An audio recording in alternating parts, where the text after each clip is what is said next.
Kamar yadda aka saba a cikin wannan bidiyon zan nuna muku da za ku samu USDT a kowace rana ta hanyar staking na USDT a cikin wannan sabuwar website. It is simple and easy. Ku bi ni step by step a cikin wannan bidiyon. Idan ka duba wani withdrawal ne na $5 wanda a cikin wannan bidiyon zan nuna muku komai step by step. Daga farko ku danna link da ke description na wannan bidiyon zai kawo ku zuwa wannan page. Idan kuka duba kuka yi scrolling a ƙasa za ku ga cewa ga plans nan daban-daban. Misali akwai wannan daily plan wanda a kullum za ka samu 8%. Wanda yana farawa ne daga $8 zuwa $20. Idan ka duba akwai wannan basic plan wanda shi kuma zai baka 13%, shi kuma kwanaki 30 yake ɗauka yana aiki, yana farawa ne daga $20 zuwa abin da ya sama. Su kai tsaye yanda suke yin aiki kenan. Idan ka duba ga sunan percent 17, 20 ga sunan percentage daban-daban har zuwa percent 30 wanda zaka samu a cikin 24 hours zaka samu percentage 30 na abin da kai investing, wanda ka duba shi kuma yakan ɗauki investment na minimum of $200,000. So abin da zaka shine sai kai scroll a sama ka danna akan wannan invest now, kana danna shi zai kawo ka zuwa wannan page, sai kai kasa ka danna akan register zai kawo ka ana. Idan ka duba akwai ta hanyar yi da mobile phone, akwai ta email kuma su na fi son yi da email. Zaka zo ka saka email address naka, daga nan zaka yi a kasa zaka ga wurin saka password guda biyu, akwai login password akwai security password. Login password shine password wanda zaka yi amfani da shi a wajen yin login, security password kuma shine wanda zaka yi amfani da shi yayin withdrawal. So zaka iya saka duka iri daya idan kana bukata, don haka zaka zo a wannan wurin kai tsaye sai ka saka. Bayan ka kammala saka password ka zuwa ƙasa ka danna akan wannan button na register, kai tsaye zaka ga cewa registration naka yayi successfully kamar yadda kake gani a cikin wannan bidiyon. So page zai fara kawo maka kai tsaye shine wannan. So zaka yi zuwa ka danna akan next, bayanai ne wanda already na fara yin su akan farko wannan bidiyo akan abin da shafi investment da kuma plans inda suke da su da kuma percentage inda mutum zai samu. So zaka iya zuwa kai danna next ko ka je a can sama kai cancel.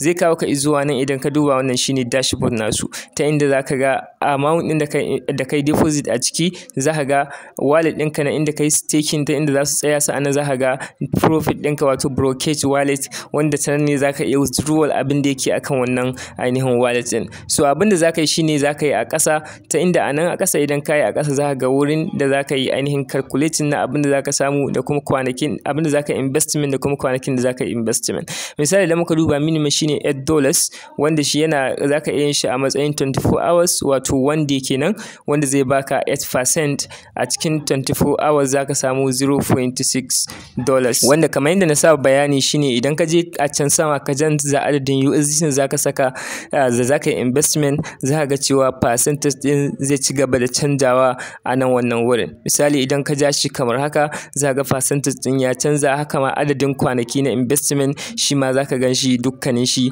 ya canza. So kai tsaye yanda yake canzawa kenan gwargwadon iya adadin amount din da zaka yi staking, gwargwadon iya adadin percentage din zaka ga yana karuwa har aka zuwa ga 30%. So a cikin wannan bidiyo zan muku yanda zaka yi na $20 wato na 30 days kenan, wanda a duka awa ake ajiye maka profit naka, wanda kuma idan ya kai $2.6 zaka yi withdrawal kai tsaye kamar dai zan nuna muku a cikin wannan bidiyon. Da haka zaka koma kai scrolling a can sama sai ka danna akan recharge button.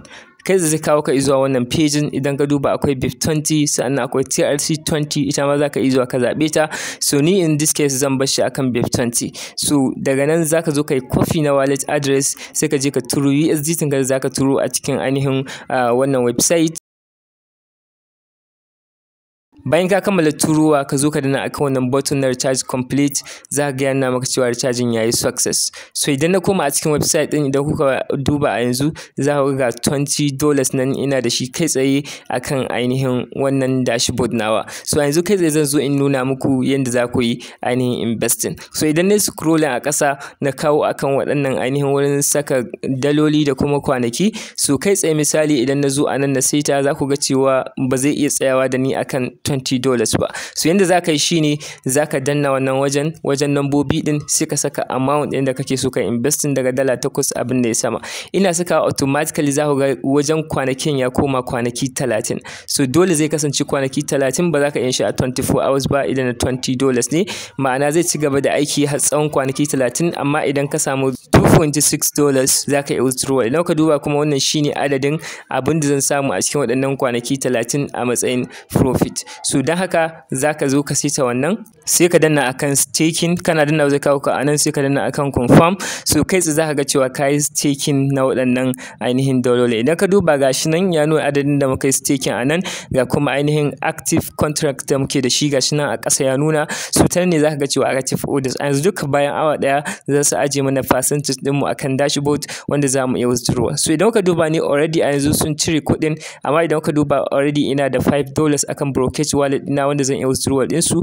Da haka zan zo in danna akan withdraw. So ta yanda ake withdrawal kenan, ta nan kuma za ka riƙa ganin dalolinka da za ka iya withdrawal. So ina dannawa akan wannan button na withdraw kamar yadda kuke gani, zai kawo min page na withdrawal kamar haka.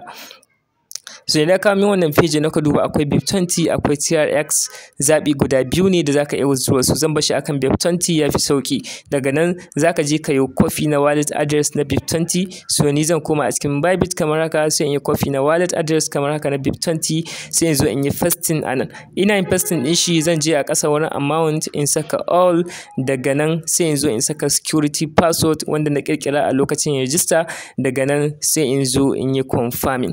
Ina danna akan confirm, za ku ga withdrawal yayi success. So kai tsaye da za ka yi withdrawal kenan a cikin wannan website.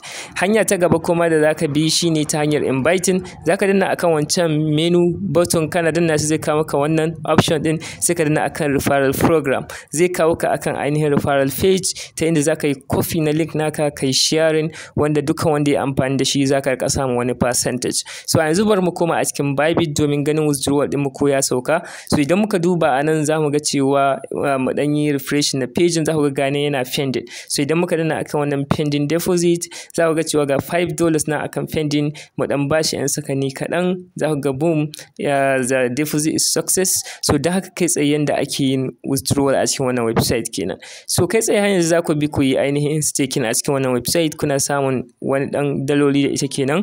Kamar da kuke gani gwargwadon iya adadin yanda ka yi deposit da yawa, gwargwadon iya adadin yanda za ka yi staking. So sai ka shiga ku yi staking da wannan website.